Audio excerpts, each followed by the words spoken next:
আপনাদের সামনে বিষয়টা উল্লেখ করে দিই।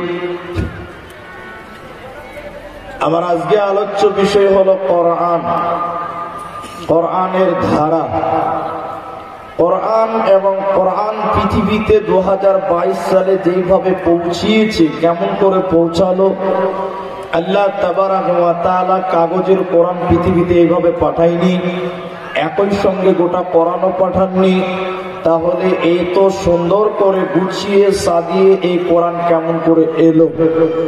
কোরআন এর গুরুত্ব কতটা, কোরআনের ইতিহাস কি, এ সম্পর্কে স্বল্প সময়ে স্বল্প কিছু কথা আপনাদের সামনে তুলে ধরবো। যদি মাবুদ তৌফিক দেন তো আলাইহি তাওয়াক্কালতু ওয়া ইলাইহি উনীব। আজকে আপনাদের মাদ্রাসা 11 জন ছাত্র বন্ধু, তারা দাওরায়ে হাদিস বুখারী খতম করে মাথায় পাগড়ি হাতে লাঠি নিয়ে বিদায় হয়ে গেল। কিন্তু আজও পৃথিবীতে বহু লোক আছে, নিজামিয়া মাদ্রাসার কথা শুনলে তার গায়ে চুলকানি উঠে যায়। বহু লোক আছে, বহু লোক আছে যারা মাদ্রাসার প্রতি আকৃষ্ট নয়, মাদ্রাসাকে ভালোবাসেন না। এরা এখনো মনে করে এই বিদ্যা মানেই হলো ফকির বিদ্যা। বহু মানুষের সেন্স, মানুষের বিবেক আজকে এই ধোঁকাতে পড়ে আছে। তার বৈশিষ্ট্যগত কিছু কারণও আছে, বিশেষ কিছু কারণ আছে বলেই তারা হয়তো এই দাবিগুলো করে। আমি যখন মাদ্রাসাতে ভর্তি তখনও বলেছিল আমার বাবাকে যে তোর বেটাকে ফকির বিদ্যা করতে দিলি। এটা আমি অহংকার করে নয়, আমাকে লক্ষ্য করেই বলেছিল তোর বেটাকে কি ফকির বিদ্যা পড়তে দিলি? আল্লাহ আমাকে আজকে এত বড় ফকির বানিয়েছে, একদিনও রাতে বাড়িতে ঘুমাতে পারি না। তো মানুষ আজকে এই কথা বলছে কেন? তার দুটি কারণের ভিতরে আমি একটি কারণ আপনাদের সামনে তুলে ধরি। আজকে একজন শিক্ষক, মাদ্রাসার শিক্ষক, তিনি জামিয়া সালাফিয়া বেনারস থেকে তিনি ডিগ্রি কমপ্লিট করে এলো। এর চাইতে উচ্চ মানের প্রতিষ্ঠান মদিনা বিশ্ববিদ্যালয় থেকে মাদানী ডিগ্রি নিয়ে এলো, বা উম্মুল কোরা মক্কা থেকে আপনার ডিগ্রি নিয়ে এলো, আল আজহার মিশর থেকে হয়তো ডিগ্রি নিয়ে এলো। আসার পর আমার মতন আপনার মতন মালদার এক কোণে কোন এক গ্রামে শিক্ষকতার চাকরি নিল। তার বেতন কত? 10,000 টাকা। তার বেতন কত? 8,000 টাকা। যখন তিনি জয়েন হচ্ছে মাদ্রাসাতে, তখন কমিটির লোক তাকে বলছে যে আপনাকে এই যে বেতন, সারা বছরে যা বেতন পাবেন তা আপনাকে কালেকশন করে নিজেকেই তুলে নিতে হবে। তাহলে একজন মাদানীকে, একজন মাক্কি যিনি বিরাট বড় আলেম সালাফি, তিনাকে মাদ্রাসাওয়ালারা একটা ফকিরের দায়িত্ব হাতে তুলে দিল, নাও তোমার বেতন তোমাকেই তুলে দিতে হবে। এই জিনিসটা যারা দেখছে সাধারণ শিক্ষিত মানুষ, তারা বলছে ঠিকই তো আছে, এত বড় আলেম তিনি তো মানুষের তাড়াতাড়ি চেক নিয়ে দৌড়ে বেড়াচ্ছে। এই জন্য তারা কেউ কেউ এটাকে ফলো করে বলে যে মাদ্রাসা হলো ফকিরি বিদ্যা। এদেরকে দিয়ে কেউ সুনজরে তাকাই না। এক নম্বর কারণ বলছি, মসজিদের সেক্রেটারি মসজিদের ইমাম সাহেবকে দোয়া করতে বলছি, ইমাম সাহেবকে দোয়া করেন তো। আমি কমিটির বিপক্ষে নয়, মাদ্রাসা শিক্ষকেরও বিপক্ষে নয়। মসজিদের সেক্রেটারি বলছে ইমাম সাহেবকে দোয়া করেন তো, আমার বেটা খালি চাকরি খুঁজছে, খালি চাকরি যদি ইন্টারভিউ দিয়ে চাকরি কেন হয় না, এটা দোয়া করে দেন, ভালো যেন বেতন হয়, ভালো একটা চাকরি হয়। ইমাম সাহেব নামাজের পর হাত তুলে দোয়া করছে, আল্লাহ তুমি সেক্রেটারির বেটাকে চাকরি দাও, এমন চাকরি দাও বেতন যেন আমার সমান হয়, এমন চাকরি দাও বেতন যেন আমার সমান হয়। সেক্রেটারির সঙ্গে সঙ্গে হাত ছেড়ে দেবো। যেটা কেমন দোয়া হলো? বলে কেমন দোয়া মানে? যেমন চেয়েছেন তেমন পেয়েছেন। বলে বেতন আপনার মতন মানে? বলে হ্যাঁ আমার মতন জন্য বেতন হয় আপনার বেতন। বলে আপনার মতন বেতন হলে আমার বেটার চলবে? বলে আমার যদি চলে তো আপনার বেটার চলবে না কেন? আমার যদি চলে তো আপনার বেটা চলবে না কেন? বিভিন্ন কারণে আজকে কোরআনকে মানুষেরা ছোট করে, বহু লোক এখনো মাদ্রাসার প্রতিষ্ঠান, কোরআনের প্রতিষ্ঠানগুলোকে মানুষেরা এতটা সুনজরে এখনো দেখে না। তারা বলছে ফকিরি বিদ্যা, ভিক্ষকের রাস্তা, বিভিন্ন রকম নাউজুবিল্লাহ আস্তাগফিরুল্লাহ, এগুলো বাক্য তারা বলে আসছে। কোরআন কাকে বলা হয়, কোরআনের প্রতিষ্ঠা, কোরআনের ইতিহাস কি, কোরআনের কাছ থেকে জবাব নিতে হবে। কোরআনের কাছ থেকে আপনাকে জবাব দিতে হবে কোরআন কাকে বলা হয়, কোরআনের ইতিহাস কি। কোরআনকে জিজ্ঞাসা করেন, কোরআন তুমি কোথায় এসেছো, কোরআন তুমি বলো। কোরআন বলছে বিসমিল্লাহির রহমানির রহিম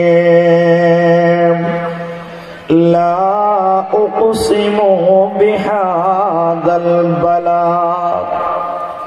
কোরআন বলছে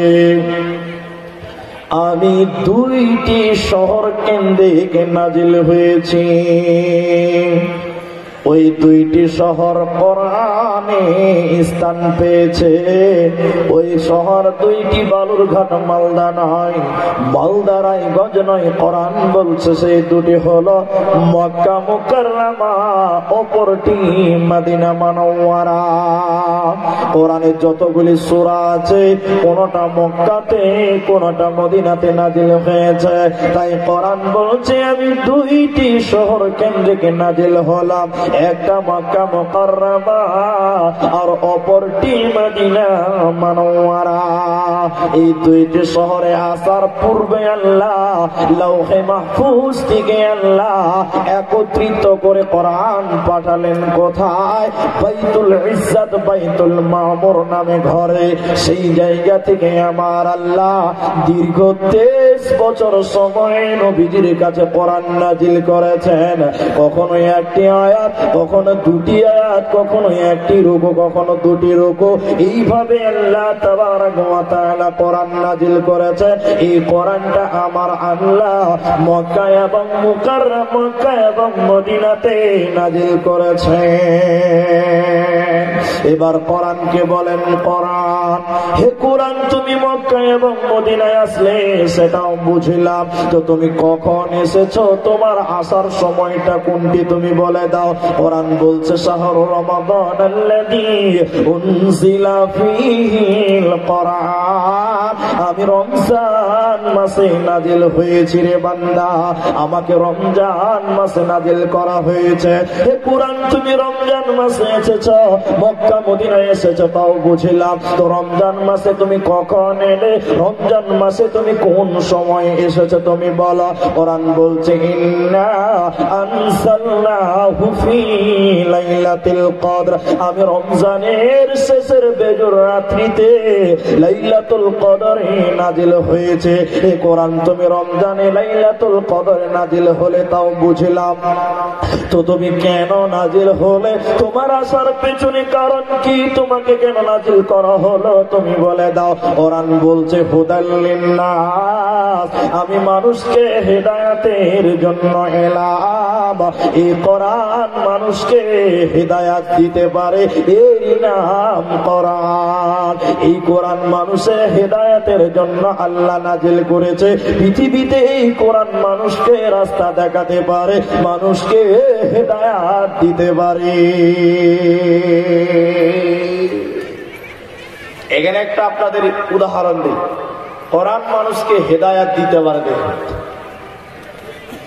পৃথিবীতে যত কিতাব আছে, ক্ষুদ্র চাইতে বড়, বড় থেকে ছোট, যাই হোক না কেন, পৃথিবীতে যত কিতাব আছে কোরআন একটা ব্যতিক্রম কালাম, কোরআন একটা ব্যতিক্রম কিতাব।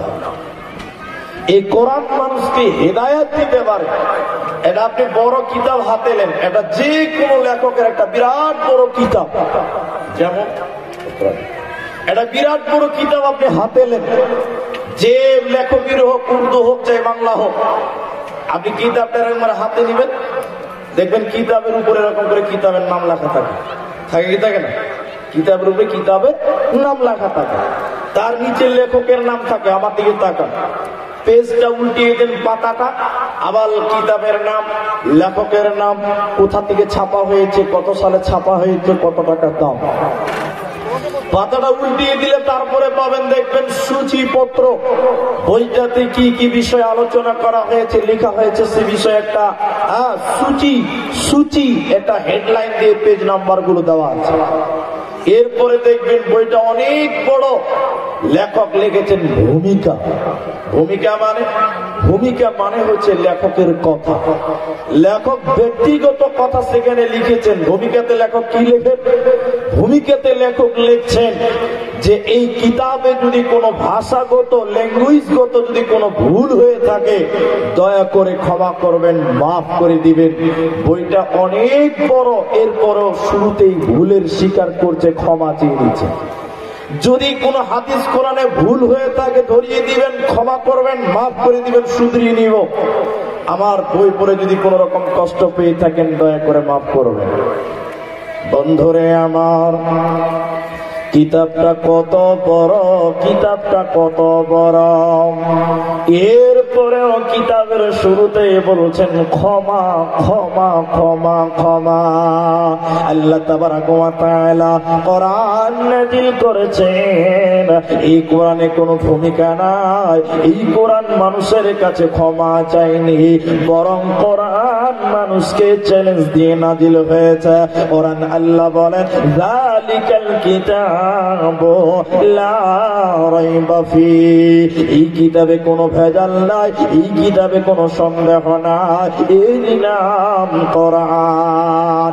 এই কিতাবে কোনো ভেজাল নাই, এই কিতাবে কোনো সন্দেহ নাই, এই কিতাব মানুষকে হেদায়েত দিতে পারে, এই কিতাব মুত্তাকিদের জন্য হেদায়েত, এর নাম কোরআন। মক্কার মুশরিকেরা, মক্কার বেদুইনেরা, মুশরিকেরা বলেছিল এটা আল্লাহর কালাম নয়, এটা আল্লাহর কালাম নয়, এটা আল্লাহর কালাম নয়, এটা নবী মুহাম্মদুর রাসূলুল্লাহ সাল্লাল্লাহু আলাইহি ওয়াসাল্লাম বানিয়ে বানিয়ে লিখেছে, এটা নবীজির বানানো কিতাব। এই জন্য মক্কার মুশরিকেরা আল্লাহর নবীকে কবি বলে আখ্যায়িত করেছিল। নবীজি কবি হয়ে গেছে, নচেত এত সুন্দর কিতাব কি করে বানাতে পারে? আর নাকচ করেছে এটা আল্লাহর কালাম নয়। আল্লাহ তাবারাক ওয়া তাআলা বলেন, আল্লাহ কোরআনে বলছেন ওই মুশরিকদের জবাবে বলেন ওয়া ইন কুনতুম ফি রাইবিম মিম্মা নাযালনা আলা আবদিনা ফাতু বিসূরাতিন মিন মিথলিহি ওয়াদউ শুহাদা। আল্লাহ তাবারাক ওয়া তাআলা বলছেন রে মুশরিকের দল, তোমরা যদি বলো এটা আল্লাহর কালাম নয়, এটা আমার কিতাব নয়, তোমরা যদি দাবি করে এটা নবী মুহাম্মদ বানিয়েছে, নবী মুহাম্মদ তো একজন মানুষ, তোমরাও তো মানুষ, সেই যদি পুরো কোরআন বানাতে পেরেছে তোমরা দাবি করো, তুমি মানুষই, তুমি কেন বানাতে পারো না? আল্লাহ তাবারাক ওয়া তাআলা কোরআনে বলছেন এত বড় কিতাব বানাতে হবে না, 114টি সূরা বানাতে হবে না, 30 পারা কোরআন বানাতে হবে না। তোমরা যদি দাবি করো এটা মানুষ বানাতে পারে, তোমরাও মানুষ, তো তোমরা কেন বানাতে পারো না? একটা আয়াত তোমরা বানিয়ে দেখাও, একটি কোরআনের সূরা তোমরা বানিয়ে দেখাও। ইন কুনতুম সাদিকিন, যদি তোমরা প্রকৃত সত্য হয়ে থাকো। পৃথিবীর কেউ কোরআন বানাতে পারেনি, ভবিষ্যতেও কেউ পারবে না, এর নাম কোরআন। আল্লাহ তাবারাক ওয়া তাআলা বলেন এই কোরআন হুদাল লিন-নাস, মানুষের হিদায়াত দিতে পারে। এবার চলেন, এটা আপনাদেরকে কোরআন হেদায়াত দিতে পারে, কেমন পারে সেটা আপনাদেরকে একটু দেখাই। এক শ্রেণী